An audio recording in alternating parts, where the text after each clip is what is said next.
தொடர்ந்து மூன்றாவது தூதனுடைய தூதை இந்த நாளிலே நான் படிக்கும்படியாக இருக்கிறோம். வெளிப்படுத்தல் 14ஆம் அதிகாரம் 9 12 வசனங்கள் வரையும் வாசிக்கப்பட்டது.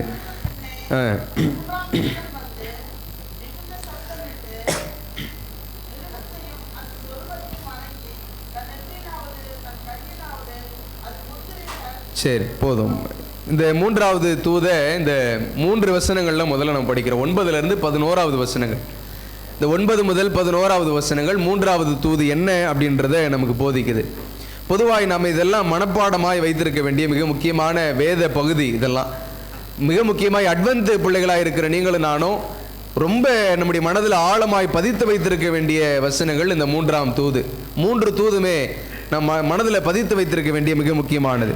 அதில் இந்த மூன்றாம் தூது இந்த காலகட்டத்தில் வாழ்ந்து கொண்டிருக்கிற நமக்கு மிக முக்கியமான ஒரு தூது. அதுதான் என்ன அப்படின்றத விவரமாய் நாம் படிக்கும்படியாக இருக்கிறோம். இந்த மூன்றாவது தூதனுடைய செய்தி வேதாகமத்தில் மிகவும் ஒரு புனிதமான ஒரு எச்சரிக்கை என்று நாம் படிக்கிறோம். பொதுவாக எச்சரிக்கை அப்படின்னாலே ஒரு பயம் நமக்கு உள்ள வரும். எச்சரிக்கை எந்த இடத்துல வரும் அப்படின்னா, நம்ம தப்பு செய்யும் போது தப்பை உணர்த்துகிற பொழுது ஒரு எச்சரிப்பு நமக்கு அவசியம். நம்முடைய நிலையை உணர்ந்து பார்க்கிற பொழுது நாம் குழியில விழப்போகிறோம். குழியில விழப்போகிற நமக்கு ஒரு எச்சரிப்பு அவசியம். அது வேதம் என்னன்னு சொல்லுதுன்னா, ஒரு புனிதமான எச்சரிக்கை.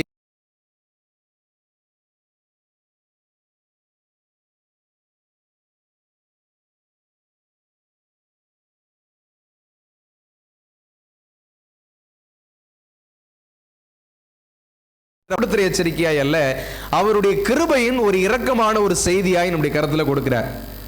இரக்கம் அப்படின்னா இது 2 விதத்தில் நம்ம எடுத்துக்கலாம். ஒன்று, கடைசி வரையும் சொல் பேச்சு கேட்காம இருந்து குழியில் விழுறது.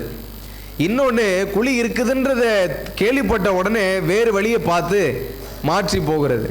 இப்போ ஆண்டவர் நமக்கு கொடுக்கிற இந்த செய்தி எப்படிப்பட்ட எச்சரிப்பு அப்படின்னா, நம்ம கண்ணுக்கு முன்னாடி குழி இருக்குது அப்படின்றத ஆண்டவர் சொல்றார். இல்லை, நான் போகிற வரையும் போகிறேன், கடைசியில் பார்த்துக்கிறேன் அப்படின்னா அது என்னுடைய தனிப்பட்ட ஓட்டம். அந்த துணிகரத்துக்கு கடைசியில் நான் குழியில் விழுந்து தான் ஆகணும். அப்போ குழியில் விழுந்ததுக்கப்புறம் இவ்வளவு கடுமையாக ஆண்டவர் என்னை விட்டுட்டாரே அப்படின்னு நம்ம என்ன செய்யக்கூடாது, அழுது புலம்பக்கூடாது. நம்ம நல்ல இடத்துல நிற்கும் போதே ஆண்டவர் நமக்கு என்ன செய்கிறார், கிருபையான எச்சரிப்பை, நமக்கு நல்ல ஒரு எச்சரிப்பை ஆண்டவர் நம்முடைய கரங்களில் கொடுக்கிறார். அதை புரிந்து கொள்ள வேண்டிய அவசியம் நமக்கு இருக்கு. முதல் மற்றும் இரண்டாவது செய்திகள் அந்த காலகட்டத்தில் 1842 44 அந்த காலகட்டத்திற்குள்ளே வழங்கப்பட்டது. இப்பொழுது இருக்கிற காலகட்டம் எதற்கான காலகட்டம்?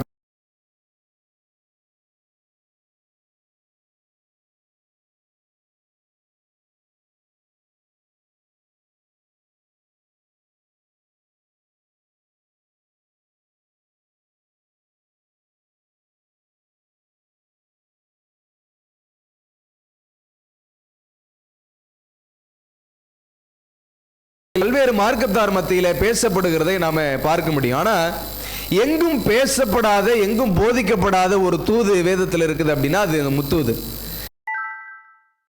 7ஆம் நாள் அட்வென்ட் சபையினரை தவிர வேறு யாரும் அதிக அளவில் அது பேசுகிற ஒரு பாடமா இருக்கிறீங்களா?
தரிசனத்தின் விளக்கம் கொடுக்கிறார். முதல் அதான் நம்ம வெட்டப்பட்ட தீர்க்க தரிசனம் என்று நாம் ஒரு நாள் படித்தோம். எஸ்ராவை குறித்து படிக்கும்போது 70 வார தீர்க்க தரிசனம் இது முதல் விளக்கமாய் ஆண்டவர் கொடுத்திருந்தாலும் பிற்கால அதற்கு பின்னாடி உள்ள தீர்க்க தரிசனங்களுக்கெல்லாம் விளக்கம் இல்லாமல் இருந்தது.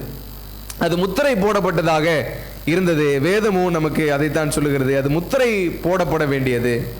ஆனாலும் நான் படிக்கிற வெளிப்படுத்தல் 10ஆம் அதிகாரம் 6வது வசனத்தில் வெளிப்படுத்தல் 10:6 நாம் படிக்கும் பொழுது தேவ ரகசியம் நிறைவேறும் என்று நாம் படிக்கிறோம். அதுக்கு முன்னாடி தீர்க்க தரிசனங்களில் எது ரகசியம் என்று கொடுக்கப்பட்டது அப்படின்னா, இந்த 2300 ராப்புகள் தீர்க்க தரிசனம் தான் வேதத்தில் ரகசியமான தீர்க்க தரிசனமாக இருந்தது. மீத தீர்க்க தரிசனங்களுக்கு எல்லாவற்றிற்கும் வேதத்திலேயே விளக்கம் உண்டு. ஒவ்வொரு இப்போ இயேசுபாவனுடைய பிறப்பு இருக்குது, அவருடைய சிலுவை மரணம் தீர்க்க தரிசனமாய் முன்னமே உரைக்கப்பட்டது அப்படின்னா, அந்த தீர்க்க தரிசனம் நிறைவேறினதை வேதத்தில் நாம படிக்கிறோம். ஆனால் வேதத்தில் ரகசியமாய், பழைய ஏற்பாட்டில் ரகசியமாய் உரைக்கப்பட்ட தீர்க்க தரிசனம் எது அப்படின்னா, இந்த 2300 ராப்புகள் தீர்க்க தரிசனம். இந்த ரகசியம் நிறைவேறுகிற காலம் எப்போ அப்படின்றது தான் வெளிப்படுத்தல் புத்தகத்தில் நான் படிக்கிறோம். தேவ ரகசியம் நிறைவேறும் என்று நான் படிக்கிறோம். அந்த நிறைவேறுதனுடைய காலகட்டத்தையும் இந்த முத்தூதனுடைய 3ஆம் தூதனுடைய பாடங்களையும் நாம் ஒன்றிணைத்து படிக்கும்படியாக இருக்கிறோம். வெளிப்படுத்தலின் புஸ்தகம் எல்லா மக்களுக்கும் திறக்கப்பட வேண்டும். இந்த கடைசி காலத்தில் ஆண்டவர் இந்த சபையை நிறுவனதற்கான மிக முக்கியமான ஒரு காரணம் என்ன அப்படின்னா, உலகம் எங்கிலும் இந்த வெளிப்படுத்தல் புஸ்தகத்தை முத்திரையிடப்பட்ட புஸ்தகம் என்று என்ன செய்றாங்க, சொல்லிட்டு இருக்கிறாங்க. இன்னும் நீங்க பிற சபைகளில் ஏதாவது ஒரு தீர்க்க தரிசனத்துக்கு நீங்க விளக்கத்தை கேட்டீங்க அப்படின்னா, இது முத்திரையிடப்பட்ட புஸ்தகம், இது மனுஷங்களுக்கு ஏற்றதல்ல, இது ஆண்டவர் வரும்பொழுது ஆண்டவர் விளக்கக்கூடிய ஒன்று அப்படின்னு பொதுவாக எல்லா இடங்கள்லையும் நீங்கள் பேசப்படுவதை பார்க்கலாம். ஒரு முறை ஒரு சண்டே சர்ச் பாஸ்டர்கிட்ட பேசிகிட்டு இருக்கும்போது, பொதுவாக அவரை தினந்தோறும் சந்திக்கிற பழக்கம் உண்டு.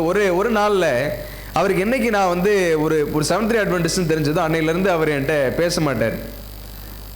பார்ப்பார், அப்படியே போயிடுவார், ரொம்ப பேச மாட்டார். ஒரு நாள் அவர்கிட்ட எடுத்த உடனே நான் இந்த தானியேல் தீர்க்க தரிசனத்தை குறித்து பேச ஆரம்பிக்கும் போது 7வது அதிகாரத்திலேருந்து தொடர்ச்சியாக அந்த தீர்க்க தரிசனம் விளக்கத்தை எல்லாம் பேசும்போது அதில் இருக்கிற ஒவ்வொரு வசனங்களையும் கோடிட்டு சொல்லும்போது அவர் சொன்னது, இந்த வசனம் எங்கே இருக்குன்னு கேட்டார். இந்த கேட்ட கேள்வி, இந்த வசனம் எங்கே இருக்குன்னு கேட்டார். சொன்ன தானியேல் புஸ்தகத்தில் இருக்கு அப்படின்னு. அது முத்திரையிடப்பட்ட புஸ்தகம், அதை நாங்கள் படிக்கிறது இல்லை அப்படின்னார். இந்த தானியேல் புஸ்தகத்தில் சிங்கக்கபியில் போட்டது, அவருடைய நண்பர்களை தூக்கி அக்கினி சூளையில் போட்டது, இதுதான் அவங்களுக்கு தேவை. இன்னும் வெளிப்படுத்தல் புஸ்தகம் அப்படின்னு போனால் தீர்க்க தரிசனங்களுக்குள்ளே பொதுவாக நுழைவதே கிடையாது. ஏன் அப்படின்னா, தீர்க்க தரிசனத்தில் ஒரு சின்ன தப்பானாலும் மொத்தமும் தப்பாயிடும். நீங்கள் தீர்க்க தரிசனத்தை சும்மா என்ன செய்ய முடியாது, பேச முடியாது. அதை போதுமான ஞானம் கடவுளிடத்திலிருந்து பெறாமல், அதன் முழுமையான விளக்கம் தெரியாமல் அதை பேச முடியாது. அப்போ இந்த சபைக்கு ஆண்டவர் கொடுத்திருக்கிற இந்த தீர்க்க தரிசனத்தினுடைய ஒளி எதற்காக அப்படின்னா, அதை பற்றி பேசுறதுக்கும் அநேகருக்கு இந்த புஸ்தகத்தை வெளிப்படுத்தி காண்பிப்பதற்கும். முதல் நமக்கான வேலை, இந்த வெளிப்படுத்தலின் புஸ்தகம் எல்லா மக்களுக்கும் திறக்கப்பட வேண்டும். 2வது, இந்த 3ஆம் தூதனின் செய்தி மட்டுமே பாவ உலகிலிருந்து ரட்சிப்புக்கு ஒரே நம்பிக்கை என்று வெளிப்படுத்த வேண்டும். இந்த பாவ உலகத்திலிருந்து ரட்சிப்பு என்கிற பரலோகத்தில் நித்தியமான இந்த பரலோக வாழ்வை அடைய வேண்டும் என்று சொன்னால் இந்த 3ஆம் தூதனுடைய செய்தி தான் நமக்கான ஒரே நம்பிக்கை என்று அம்மையார் எழுதுறாங்க. இந்த 3ஆம் தூதனுடைய செய்தியை நம்ம ரொம்ப நிர்விசாரமாக எடுத்துக்கிட்டு இருந்தோம் அப்படின்னா பரலோகத்திற்கான வாய்ப்புகளை கொஞ்சம் கொஞ்சமாக நாம் தட்டி கழித்து கொண்டிருக்கிறோம் என்பதை நாம் புரிந்து கொள்ள வேண்டும்.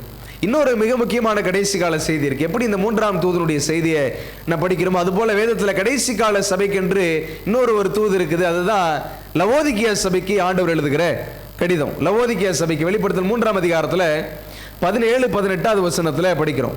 நம்முடைய நிலைமை என்ன என்பதை இந்த 17வது வசனத்தில் படிக்கிறோம்.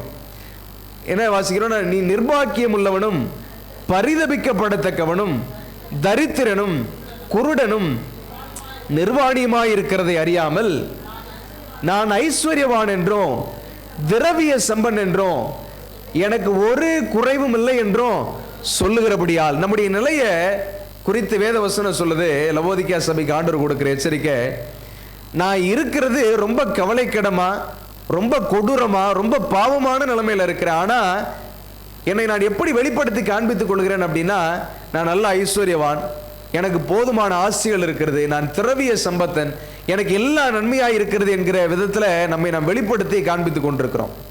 உள்ளான இருதயத்தில் இருக்கிறது எல்லாம் பாவம். வெளிப்புற தோற்றத்தில் எப்படி காமிக்கிறோம்? ரொம்ப நீதிமானாய் நம்மை காட்டிக்கொள்கிறோம். மிக முக்கியமான இந்த சபையை குறித்து ஆண்டவர் பேசுகிறார். சத்தியம் நிரம்பி இருந்தாலும், சத்தியத்தை போதிக்கிற அந்த ஞானமும் ஆற்றலும் ஒளியும் நம்மக்கிட்ட இருந்தாலும் உள்ளுக்குள்ளே இருக்கிறதெல்லாம் பாவம். இருதயத்தில் நிறைந்திருக்கிறதெல்லாம் பாவம். ஆனால் வெளியில இந்த சத்தியம் என்னிடத்தில் இருக்கிறபடினால் நம்மை நீதிமானாய் நாம காண்பித்துக் கொள்ளுகிறோம். வசனம் சொல்லுது, நீ நிர்பாக்கியமுள்ளவனும் பரிதபிக்கப்படத்தக்கவனும் தரித்திரனும் குருடனும் நிர்வாணியுமாய் இருக்கிறாய் என்று சொல்லி வசனத்தில் படிக்கிறோம். அதை மறைக்கிறதுக்கு ஆண்டவர் என்ன செய்யறான்றது தான் 18வது வசனத்தில் படிக்கிறோம். நான் நீ புடமிடப்பட்ட பொன்னையும் உன் நிர்வாணமாகிய அவலட்சணம் தோன்றாதபடிக்கு நீ உடுத்திக் கொள்வதற்கு வெண் வஸ்திரங்களையும் என்னிடத்திலே வாங்கிக் கொள்ளவும் நீ பார்வையடையும்படிக்கு உன் கண்களுக்கு களிக்கம் போடவும் வேண்டும் என்று உனக்கு ஆலோசனை சொல்லுகிறேன். அதை மறைக்கிறதுக்கு ஆண்டவர் 3 பொருளை கொடுக்கிறார். முதல்ல என்ன அப்படின்னா, நெருப்பிலே புடமிடப்பட்ட பொண்ணு. என்னது அது? நெருப்பிலே புடமிடப்பட்ட பொண்ணு எது? வேத வசனம். நம்முடைய நிர்வாணத்தையும் நம்முடைய அவலட்சணத்தையும் நம்முடைய தரித்திரத்தையும் மறைக்கிறதுக்கு, அதிலிருந்து விடுபடுவதற்கு ஆண்டவர் நமக்கு முதல்ல தர்றது என்ன அப்படின்னா அவருடைய வேத வசனம். ரெண்டாவது, உடுத்திக் கொள்வதற்கு வெண் வஸ்திரங்களை ஆண்டவர் கொடுக்கிறார். அதை எப்படி கொடுக்கிறான்றதை படிச்சோன்னா, உடுத்திக் கொள்வதற்கு வெண் வஸ்திரங்களையும் என்னிடத்துல வாங்கி கொள்ளவும். நீதியின் வஸ்திரத்தை அவரை அல்லாமல் வேறு ஒருவரிடத்திலிருந்து நம்மால பெற முடியாது. முதல்ல ஆண்டவர் நமக்கு தருகிறது நெருப்பிலே புடமிடப்பட்ட பொன், அது வேத வசனம். ரெண்டாவது என்ன அப்படின்னா, உடுத்திக் கொள்வதற்கு வெண் வஸ்திரம், அது நீதியின் வஸ்திரம். அது தேவனுடைய குணத்தை நீங்களும் நானும் வெளிப்படுத்த வேண்டிய கட்டாயத்தை நமக்கு போதிக்கிறது. அதை தேவனிடத்திலிருந்து மாத்திரம்தான் பெற முடியுமே தவிர எந்த மனிதனும் நமக்கு முன் அடையாளமாய் முன் உதாரணமாய் நாம் நிப்பாட்டி அவனிடத்திலிருந்து எதையும் நாம் பெற்றுக்கொள்ள முடியாது. முழுக்க இதை தேவனிடத்திலிருந்து மாத்திரம்தான் பெற முடியும். கடைசியில நீ பார்வையடையும்படிக்கு உன் கண்களுக்கு களிக்கம் போடவும் வேண்டும் என்று உனக்கு ஆலோசனை சொல்லுகிறேன். அந்த களிக்கம் தேவன் நமக்கு காண்பிக்கிற வழியை மாத்திரம்தான் நோக்க வேண்டுமே தவிர வேற எந்த பூலோக வழியையும் நோக்கி பார்க்க கூடாது. குதிரைக்கு கடிவாளம் போடுற மாதிரி வேத வசனத்தினால நம்முடைய கண்களுக்கு களிக்கம் போடணும். இந்த வேத வசனம் எனக்கு பரலோகத்திற்கு நேராய் பிரயாணப்பட்டு போவதற்கு எது எனக்கு ஏதுவான, எது கர்த்தரால் உகந்த வழியாய் என்னுடைய கண்களிலே தோற்றமளிக்கிறதோ அதை மாத்திரம் நான் பார்த்து அந்த வழியில மாத்திரம் நடப்பதற்கு ஆண்டவர் எனக்கு போடுகிற களிக்கும். இந்த கடைசி சபைக்கு ஆண்டவர் எழுதுகிற தூது இன்னைக்கு நமக்கு பொருந்தும். நாம் அறிவிக்க வேண்டிய 3ஆம் தூதனுடைய தூதை அறிவிப்பதற்கு இன்னைக்கு எது எல்லாம் நமக்கு தடையா இருக்குதுன்னா, முதல் தடை நம்முடைய சுயம்தான். நாம யாருன்றதை நம்ம உணராம இருக்கிறதுனால, நாம் அறிவிக்க வேண்டிய சத்தியம் என்ன என்பதை உணராமல் இருக்கிறதுனால, என்னை நான் நீதிமானாய் வெளிப்புற தோற்றத்தில் காண்பித்துக் கொண்டே இருக்கிற வரையும் அந்த பரிசுத்தமான தூதனுடைய மகத்துவத்தை நம்மால் புரிந்து கொள்ள முடிவது கிடையாது. அதை அறிவிக்க வேண்டிய அவசியம் எவ்வளவு மேன்மையானது, எவ்வளவு அவசியமானது என்பதை நாம் புரிந்து கொள்ளாமல் இருக்கிறோம். தொடர்ந்து இந்த 3வது தூதை நான் படிக்கும்போது வெளிப்படுத்தல் 14ஆம் அதிகாரத்தில் 9வது வசனத்திலிருந்து படிக்கிறோம். அதிலிருந்து ஒரு சில வார்த்தைகளை ஒவ்வொரு வார்த்தையாய் நான் படிக்கணும். ஒரு சில வார்த்தைகளை மாத்திரம் நான் சுருக்கமாக நான் சொல்றேன். முதல்ல என்ன அப்படின்னா, அவர்களுக்கு பின்னே 3ஆம் தூதன் வந்து மிகுந்த சத்தமிட்டு எப்படி ஆரம்பிக்குது? மிருகத்தையும் அதன் சொரூபத்தையும் வணங்கி ஒரு முத்திரை போடப்படுகிறது. அது யாரை வணங்குகிறதுனால வருகிற முத்திரை அப்படின்னா, மிருகத்தை வணங்குகிறதுனால வருகிற முத்திரை. இந்த மிருகம் யார் அப்படின்னா, அந்த வெளிப்படுத்தல் 14ஆம் அதிகாரத்தில் 9வது வசனத்தில் குறிப்பிடப்படுகிற இந்த மிருகம் யார் அப்படின்னா, வெளிப்படுத்தல் 13ஆம் அதிகாரத்தில் காண்பிக்கப்படுகிற முதல் மிருகம். புரியுதா உங்களுக்கு? வெளிப்படுத்தல் 13ஆம் அதிகாரத்தில் மொத்தம் எத்தனை மிருகம் இருக்குன்னா 2 மிருகம் இருக்கு. வெளிப்படுத்தல் 13ஆம் அதிகாரத்தில் 2 மிருகம் இருக்கிறது. முதல் 10 வசனம் வரை ஒரு மிருகம், அடுத்த மீத இருக்கிற வசனங்கள் 2வது மிருகம். 2 மிருகத்தை குறித்து நம்ம வெளிப்படுத்தல் 13ல் படிக்கிறோம். இப்போ நம்ம வெளிப்படுத்தல் 14ல் முதல் வார்த்தையில் ஒரு மிருகம் என்று படிக்கிறோம். இந்த மிருகம் யார் அப்படின்னா, வெளிப்படுத்தல் 13ல் உள்ள 1வது மிருகம். புரியுதா? குழப்பமா இருக்கா? புரியுதா உங்களுக்கு? நிறைய பேருக்கு அது தெரிஞ்சிருக்கும், உங்களுக்கு நீங்க படிச்சிருப்பீங்க. நம்ம 3வது தூதுல படிக்கிற முதல் மிருகம் என்பது வெளிப்படுத்தல் 13ஆம் அதிகாரத்தில் படிக்கிற முதல் மிருகம். வெளிப்படுத்தல் 13:1 10 வரையும் படித்தோம் அப்படின்னா அந்த மிருகம் யார் என்பதை நான் புரிந்து கொள்ள முடியும். 3-4வது வசனத்தில் படிக்கிறேன். அதன் தலைகளில் ஒன்று சாவுக்கேதுவாய் காயப்பட்டிருக்க கண்டேன். இப்போ உங்களுக்கு நினைவில் வந்திருக்கும், இந்த மிருகம் யாரு? அந்த தலைகளில் ஒன்று சாவுக்கேதுவாய் காயப்பட்டிருக்க கண்டேன் அப்படின்னா யாரு? அதான் யாரு? எந்த மிருகம் அது? எந்த மிருகம்? 2ஆம் தூதுல யாரை மகா பாபிலோன், ஆவிக்குரிய பாபிலோனா யாரை வச்சு நம்ம படிச்சோம்? போப்பு மார்க்கம். அதுதான் இங்கே நம்ம படிக்கிறோம். முதல் மிருகம் என்பது ரோம சாம்ராஜ்யத்தை, கத்தோலிக்க மார்க்கத்தை என்ன செய்யுது? குறிக்கிறது. அதுதான் முதல் மிருகம். தலையில சாவுக்கு ஏதுவாய் காயப்பட்டிருக்க கண்டேன் அப்படின்ற வார்த்தையை கேட்டாலே உடனே யாரு தான் நமக்கு ஞாபகம் வரணும்? போப்பு தான் ஞாபகத்துக்கு வரணும். இந்த மிருகத்திற்கு, இந்த மிருகத்தை குறித்த ஒரு 6 அடையாளங்கள்.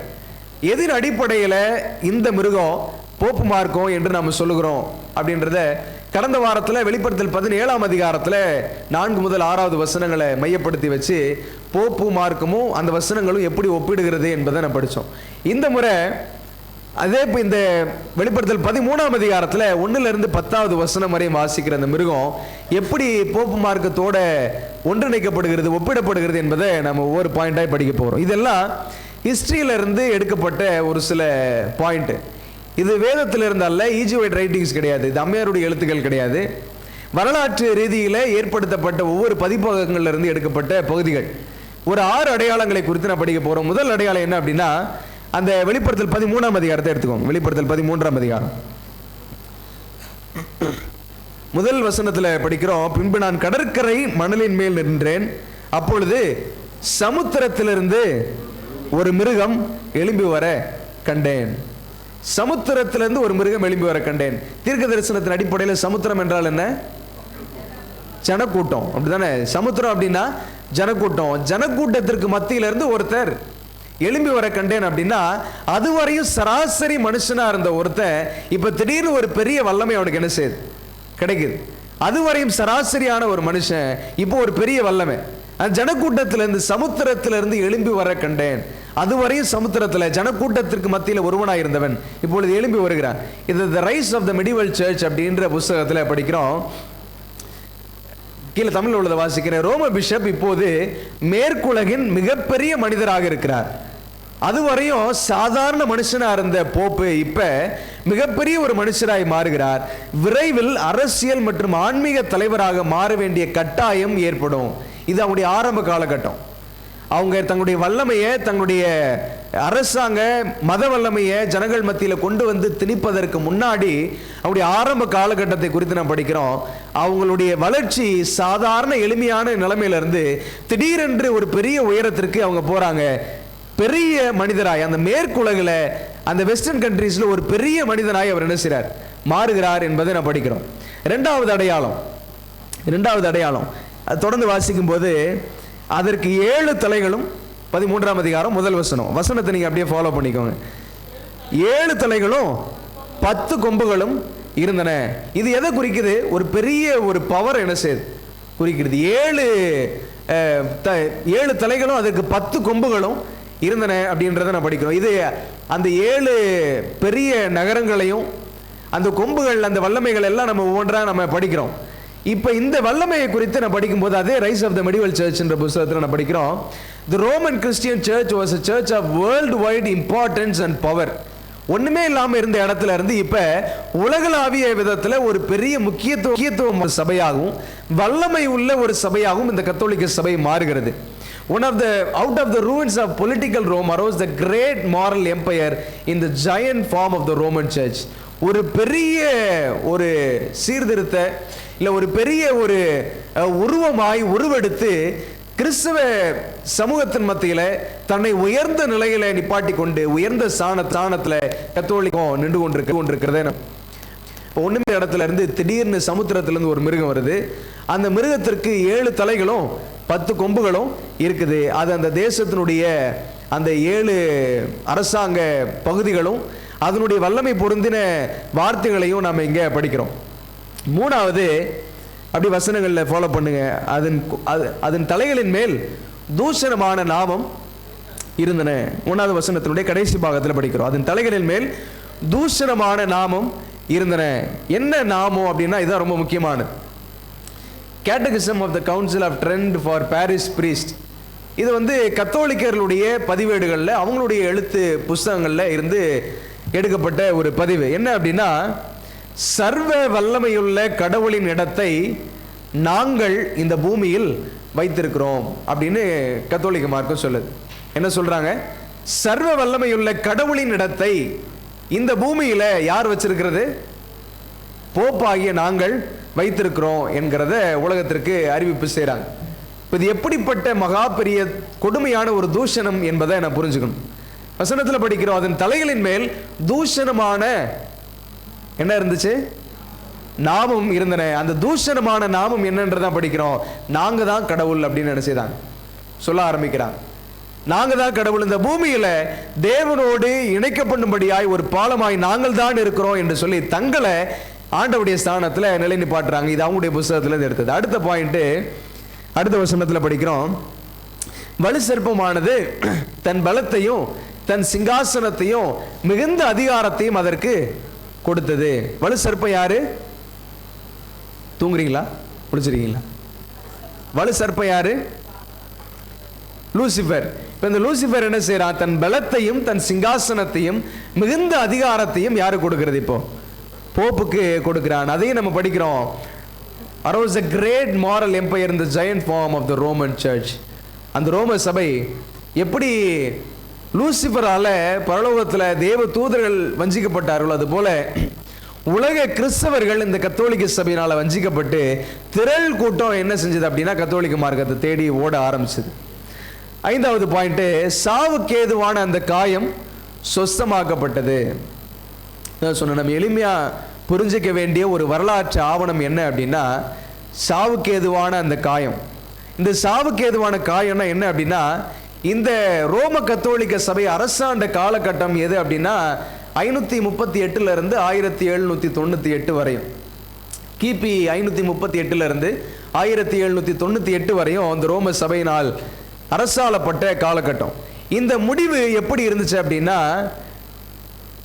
அடுத்த பாயிண்ட்ல அதை நான் சொல்றேன். இங்க ஒரு ஒரு மிக முக்கியமான ஒரு ஒரு வாக்கியத்தை படிக்க விரும்புகிறேன். சான் பிரான்சிஸ்கோ கிரானிக்கல் அப்படின்ற பதிப்பகத்தில் படிக்கிறோம், in affixing the autographs to the memorable document, healing the wound which has festered since 1870, extreme cordiality was displayed on both sides. healing the wound, அந்த காயம் சொஸ்தமாக்கப்படுகிறதுக்கு என்ன செய்யணுமோ அதை குறித்ததான விளக்கத்தை நான் படிக்கிறோம். நம்ம வேதத்தில் படிக்கும்போது சாவுக்கு ஏதுவான அந்த காயம் சொஸ்தமாக்கப்பட்டது. எப்போ சொஸ்தமாக்கப்பட்டதுன்னா, சொஸ்தமாக்கப்பட்ட உடனே எல்லா ஜனங்களும் என்ன செய்றாங்க? அந்த மிருகத்தை வணங்க ஆரம்பிக்கிறாங்க. அது சொஸ்தமாக்கப்படுவதற்கு என்னெல்லாம் செய்யப்படுகிறது என்பதையும் நாம அந்த ஆர்டிக்கல்ல தொடர்ந்து படிக்கிறோம். கடைசியா 42 மாதம் யுத்தம் பண்ண அதற்கு அதிகாரம் கொடுக்கப்பட்டது. அதே வெளிப்படுத்தல் 13ஆம் அதிகாரத்தில் 5வது வசனத்தினுடைய பாகத்தில் படிக்கிறோம். 42 மாதம் யுத்தம் பண்ண அதற்கு அதிகாரம் கொடுக்கப்பட்டது. 42 மாதம்னா எத்தனை வருஷம்?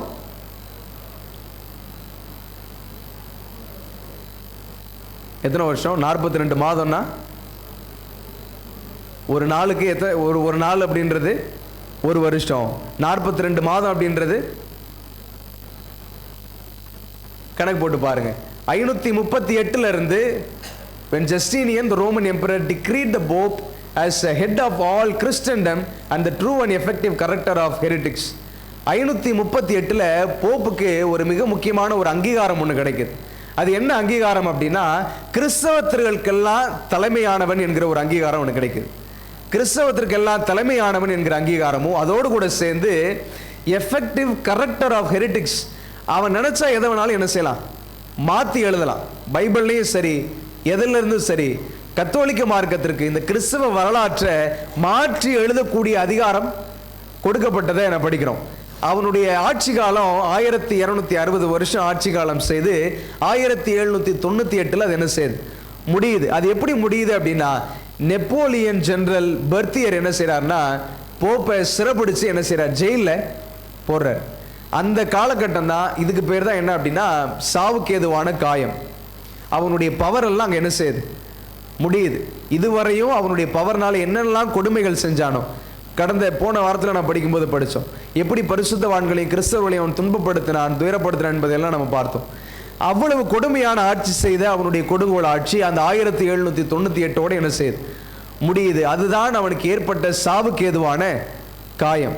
வேதத்தில் கொடுக்கப்பட்டிருக்கிற சாவுக்கேதுவான காயம் என்பது போப்பு நெப்போலியனால கைது செய்யப்பட்டு சிறையில் அடைக்கப்பட்டதை குறிக்கிறது என்பதை நான் புரிந்து கொள்ள வேண்டும். ரொம்ப இந்த தீர்க்க தரிசனங்கள் எல்லாம் படிக்கும்போது நம்ம ஒரே ஒரு ஸ்டேட்மெண்ட்டை மனதில் பதித்துக்கொள்ளும். என்ன அப்படின்னா, இந்த தீர்க்க தரிசனம் எந்த தனிநபர்களுக்கானதும் கிடையாது. இந்த தீர்க்க தரிசனத்தில் நம்ம கத்தோலிக்க சபையை குறித்து படிக்கிறதுனால கத்தோலிக்க சபை விசுவாசிகள் எல்லாம் நம்ம அந்த லிஸ்ட்டில் என்ன செய்ய முடியாது, வைக்க முடியாது. இது முழுக்க அந்த நிர்வாகத்தினுடைய போப்பு அரசாங்கத்தினுடைய மத வல்லமைகளை குறித்து நான் படிச்சுக்கிட்டு இருக்கிறோமே தவிர, இன்னைக்கு ஆர்சி சர்ச்சுக்கு போகிறவங்க எல்லாம் இந்த சிந்தனையோடு இருக்கிறாங்க, கிறிஸ்தவர்களை துன்புறுத்துவாங்க அப்படின்ற சிந்தனைக்குள்ளே நம்ம போயிடக்கூடாது. இது தனிநபருக்கானது கிடையாது. இந்த தீர்க்க தரிசனம் ஒரு மத அமைப்பை என்ன செய்யுது, ஒரு மத அமைப்பை குறித்து, அந்த மத அமைப்பினுடைய தோற்றங்களை குறித்து நாம் படித்து வருகிறோம். இன்னைக்கு இது கடைசி காலத்தில் எப்படி மாறுது, இது எல்லாம் நமக்கு ஏன் அவசியம்? இன்னைக்கு இந்த போப்பு மார்க்கம் அந்த சாவுக்கேதுவான காயம் சொஸ்தமடைவதற்கு என்ன செய்துட்டு இருக்குது அப்படின்றத நான் புரிஞ்சுக்கணும். இன்னைக்கு நடந்து கொண்டிருக்கிற இந்த போர் யுத்தங்களுக்கு மத்தியில் அமெரிக்க தேசம் ஒரு கோரிக்கை ஒன்றை வைக்குது. என்ன அப்படின்னா, அமெரிக்க தேசத்தின் குடிமகன்கள் எல்லாம் என்ன சொல்றாங்க அப்படின்னா, இந்த தேசம் ஒரு கிறிஸ்தவ தேசமாய், கிறிஸ்தவ ஆட்சி அமைப்புள்ள ஒரு தேசமாய் மாறணும். அப்படி மாறினா தான் இந்த தேசத்திற்கு ஒரு விடுதலை கிடைக்கும் அப்படின்னு சொல்லி பேச ஆரம்பிக்கிறாங்க. நம்முடைய பார்வையில் அது நல்லதை போல தோற்றமளிக்கலாம். அந்த குடிமகன்கள் எல்லாம் நமக்கு பழைய ஒரு கிறிஸ்தவ ஒரு அரசாங்கமும் ஒரு கிறிஸ்தவ மத வல்லமையும் நமக்கு வேணும் அப்படின்னு சொல்லி ஏறெடுக்கிற இந்த குரல்கள் நல்லதை போல தோற்றமளித்தாலும், இது எப்படி வழி நடத்துது அப்படின்னா, வெளிப்படுத்தல் 13ஆம் அதிகாரத்தில் இப்போ 2வது மிருகத்தை பார்க்கிறோம். இதுவரை முதல் மிருகத்தை பார்த்தோம், போப்பு மார்க்கத்தை. 11வது வசனம் வாசிங்க, வெளிப்படுத்தல் 13:11. இப்போ 2வது மிருகம் பூமியிலிருந்து எழும்புது. அது ஒரு ஆட்டுக்குட்டிக்கு ஒப்பாக 2 கொம்புகளை உடையதாய் இருந்தது, வலுசர்ப்பத்தை போல பேசிற்று. ஆட்டுக்குட்டி அப்படின்னு பார்த்தா, ஒரு ஆட்டுக்குட்டியை பார்க்கும்போது நமக்கு என்ன தோணும்? ஒரு ஆட்டுக்குட்டி எப்படி இருக்கும்? ரொம்ப பாவமாக இருக்கும், அப்படி தானே? இந்த ஆட்டுக்குட்டியை ஒரு பெரிய வளர்ந்த ஆடுனா கூட தெரியும், ஒரு சின்ன ஆட்டுக்குட்டியை பார்த்தா ரொம்ப ரொம்ப பாவமாக, ரொம்ப அழகாக இருக்கும் பார்க்குறதுக்கு. அது கணைக்கும் போது ரொம்ப அழகாக இருக்கும் கேட்குறதுக்கு. இப்போ இந்த வசனத்தில் இருந்து புரிஞ்சுக்க வேண்டியது என்ன அப்படின்னா, 2வது மிருகம் ஒரு ஆட்டுக்குட்டியை போல வருது. அது பார்க்கறதுக்கு ரொம்ப சாதுவாக தெரியுது. அது பேசுகிற வார்த்தைகள் நமக்கு ரொம்ப தேவைப்படுகிற விதமாகவும் அது நமக்கு பிரயோஜனமானதாகவும் தெரியுது. ஆனால் அந்த வசனம் முடியும் போது எப்படி முடியுது? அது வலு சர்ப்பத்தை போல பேசினது அப்படின்னு முடியுது. ஆட்டுக்குட்டி எப்படி பேசுது? வலு சர்ப்பத்தை போல பேசுது. ஒரு ஆட்டுக்குட்டியை நம்ம விஷமா நினைச்சு பார்க்கறது கிடையாது. ஆனால் ஒரு பாம்பை பார்த்த உடனே நமக்கு எப்படி தெரியுது? என்ன தோற்றம் வரும்? உடனே அதை அடிக்கணும், ஏன்னா அது விஷம், அது நம்மளை கடிச்சதுன்னா செத்துருவோம் அப்படின்ற ஒரு பயம். உடனே அதை அடிக்கணும்னு நினைப்போம். அந்த ஆட்டுக்குட்டியை பார்க்கும்போது நமக்கு அதே ஆட்டுக்குட்டியினுடைய வாயில் விஷம் இருந்தால் எப்படி இருக்கும்? நமக்கு தெரியாமல் பக்கத்தில் வச்சு நம்ம கட்டி வச்சுக்கிட்டோம், நம்ம பக்கத்தில் அணைச்சிக்கிட்டோம் அப்படின்னா அதுலேருந்து புறப்படுகிற விஷயம் நம்மளை எப்படி தாக்கும் என்பதை நாம் புரிஞ்சுக்கணும். இந்த 2வது மிருகம் எதை குறிக்குது அப்படின்னா, இந்த 2வது மிருகம் என்ன செய்ய போதா? முந்தின மிருகத்தின் அதிகாரம் முழுவதையும் அதன் முன்பாக நடப்பித்து சாவுக்கேதுவான காரியம் ஆற சொஸ்தமடைந்த முந்தின மிருகத்தை பூமியும் அதன் குடிகளும் வணங்கும்படி செய்தது. என்ன சொல்லுது? இந்த சாவுக்கேதுவான காயம் அடைஞ்சது யாரு? எந்த மிருகம்? போப்பு மார்க்கம். இப்போ இந்த போப்பு மார்க்கத்தை மறுபடியும் வணங்கும்படி யார் செய்யறது? இந்த 2வது மிருகம் செய்யுது. புரியுதா? குழம்பிக்க வேண்டாம். 13ஆம் அதிகாரத்தில் முதல் மிருகம் போப்பை குறிக்குது. அந்த போப்புக்கு நெப்போலியனால் ஒரு பெரிய அடிபட்டு அவனுடைய எல்லா வல்லமையும் இழந்து போய் சிறையில் அடைபட்டு போனான். இப்போ அவன் இடத்துல ஒரு வல்லமையும் இல்லை. இப்போ கத்தோலிக்கர் இடத்துல என்ன வல்லமை இருக்கு? கத்தோலிக்கர்களுக்கு ஒரு வல்லமை இல்லை. ஆனால் மத வல்லமை அவரிடத்தில் இருப்பதை போல வெளிப்பாடுகள் இருக்கிறது. மத வல்லமை அவனிடத்தில் இருப்பது போல தான் இன்ன வரையும் தோற்றமளித்து கொண்டிருக்கிறது. ஆனால் அரசாங்க வல்லமை அவனுக்கு அவசியம். இப்போ இந்த அரசாங்கத்தோடு ஒன்றிணைந்தால்தான் உலகம் அவனை வணங்கும்படியான ஒரு ஒரு ஒரு கட்டளை ஒன்றை போட முடியும். அப்போ இந்த ஆட்டுக்குட்டியை போல வந்த மிருகம் என்ன செய்யுது அப்படின்னா, வலு சர்ப்பத்தை போல பேசி போப்பு மார்க்கத்தை எல்லாரும் வணங்கும்படியான ஒரு வழி என்ன செய்யுது? ஏற்படுத்தி கொடுக்குது. இதுக்கு ஒரு சின்ன உதாரணத்துவம் இன்னைக்கு காலகட்டத்தில் இருக்கிற ஒரு உதாரணத்துவத்தை நம்ம படிக்கிறோம். இன்னைக்கு இந்த கிளைமேட் சேஞ்ச் நம்முடைய வெதரை பார்த்தோம் அப்படின்னா, மழை பெய்கிற நேரத்தில் மழை பெய்யறதில்லை, வெயில் அடிக்க எல்லாம் மாறி மாறி தான் இருக்குது. அப்படி தானே? எல்லாம் மாறி மாறி தான் இருக்குது.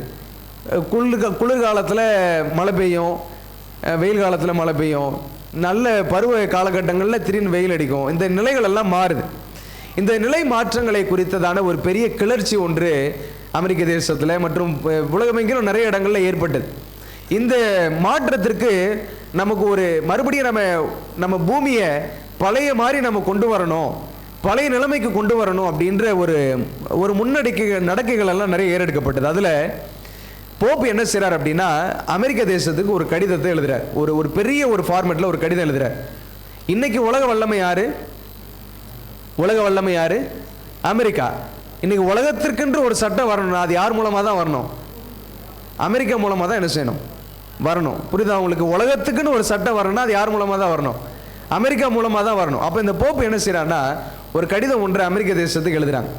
அதில் நிறைய பேராகிராஃப் இருக்குது, நிறைய எழுதுகிறாங்க. அதில் 2 பேராகிராஃபில் 2 முக்கியமான லைனில் மாத்திரம் நான் உங்கள்கிட்ட சொல்கிறேன். பேராகிராஃப் 71 அவன் குறிப்பிடப்பட்ட அந்த கடிதத்தில் நீங்கள் சும்மா கூகுளில் டைப் பண்ணி பார்த்தாலே இந்த மொத்த பிடிஎஃப்பும் உங்களுக்கு கிடைக்கும்.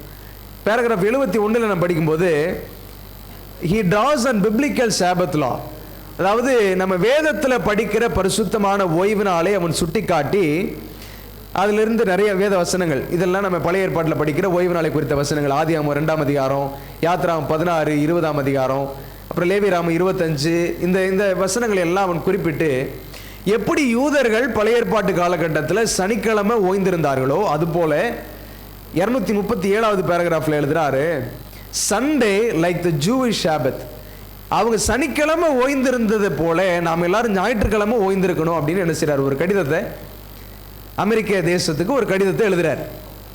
அந்த கடிதத்தில் என்ன குறிப்பிடுறாரு? யூதர்கள் சனிக்கிழமை ஓய்ந்திருந்து எப்படி எந்த உபயோகத்தையும் படுத்தாம அந்த ஒரு நாள் எல்லாத்துக்குமே ரெஸ்ட் கொடுத்தாங்களோ அது மாதிரி உலகத்துக்கு நம்ம ஒரு நாள் ரெஸ்ட் கொடுக்கணும். அந்த ரெஸ்ட் நாள் எந்த நாளா இருக்கணும்? ஞாயிற்றுக்கிழமையா இருக்கணும் அப்படின்ற ஒரு கடிதத்தை அமெரிக்க தேசத்துக்கு வைக்கிறார்.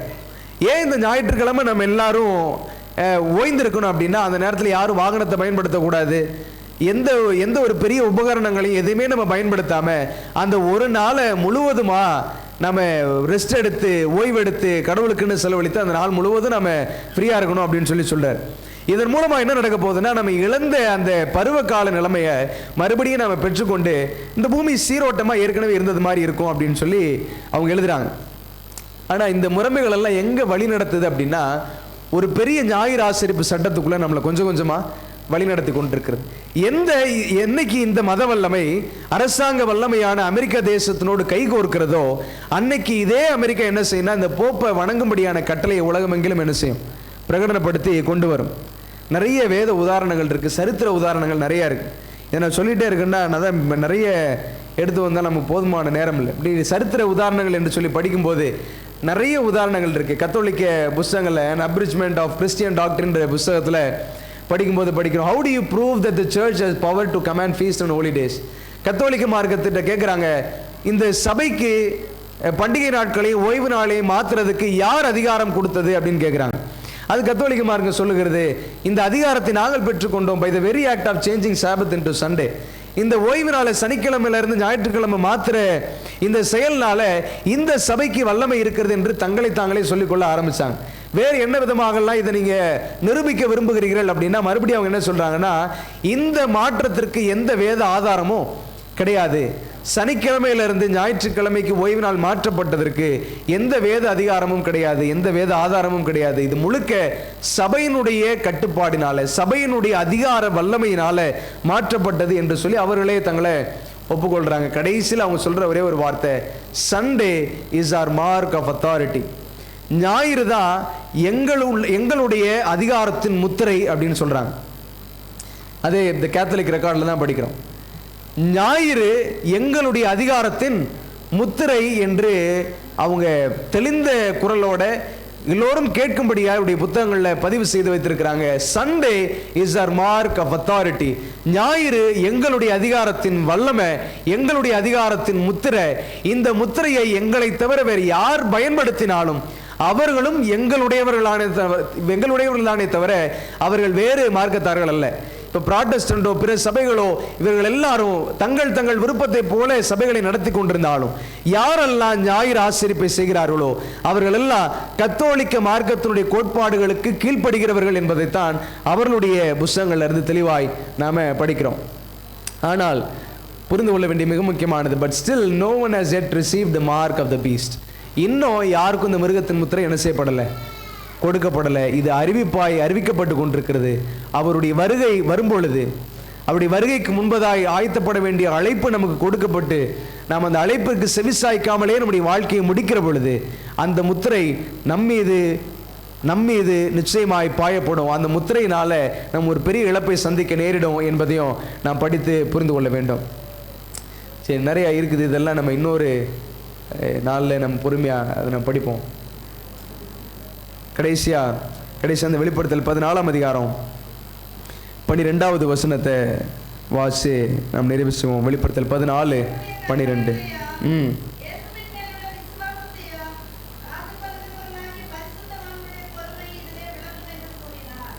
அந்த காலகட்டம் வருகிற வரையும், அந்த முத்திரை நம் மீது பதிக்கப்படுகிறதற்கான காலகட்டம் வருகிற வரையும் நம்ம எவ்வளவு தூரத்துக்கு நம்முடைய விசுவாசங்களில் கவனமாக இருக்க வேண்டும் என்பதை தான் அந்த வசனம் சொல்லுது. தேவனுடைய கற்பனைகளையும் இயேசுவின் மேல் உள்ள விசுவாசத்தையும் காத்து கொள்ளுகிறவர்களாகிய பரிசுத்தவான்களுடைய பொறுமை இதில் விளங்கும்.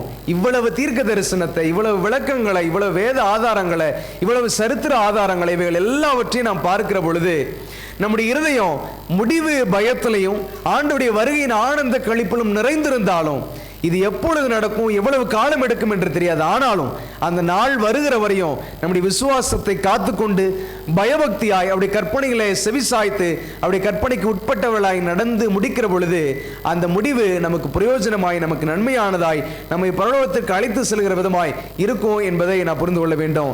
கடைசியில் ஏற்படுகிற இந்த கூக்குரலுக்கு மத்தியில் நாம் ஒருவராய் நின்றுவிடக் கூடாது என்பது தான் வேதம் நமக்கு தருகிற கடைசி எச்சரிப்பு. ஏசாயா 14ஆம் அதிகாரத்தில் நாம் படிக்கிறோம், நீ அகாதமான பாதாளத்திலே தள்ளுண்டு போய் உன்னை காண்கிறவர்கள் உன்னை உற்று பார்த்து உன்னை குறித்து சிந்தித்து இவன்தானா பூமியை தொத்தளிக்கவும் ராஜ்யங்களை அதிரவும் செய்து உலகத்தை வனாந்தரமாக்கி அது நகரங்களை அழித்து சிறைப்பட்டவர்களை தங்கள் வீடுகளுக்கு போக விடாமல் இருந்தவன் என்பார்கள். இதெல்லாம் நரகத்தின் அழுகையின் கூக்குரல்.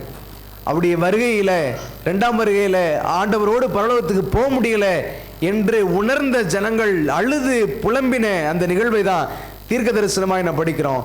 அந்த காலகட்டத்தில் நாம் சிந்துகிற ஒரு கண்ணீர் துளிகளுக்கும் மதிப்பு கிடையாது. இன்றைக்கு ஆண்டவர் கொடுக்கிற வசனத்தினால் எச்சரிப்பு அடைந்து நமக்கு முன்னாடி இருக்கிற குழியை ஆண்டவர் காண்பித்திருக்கிறார்.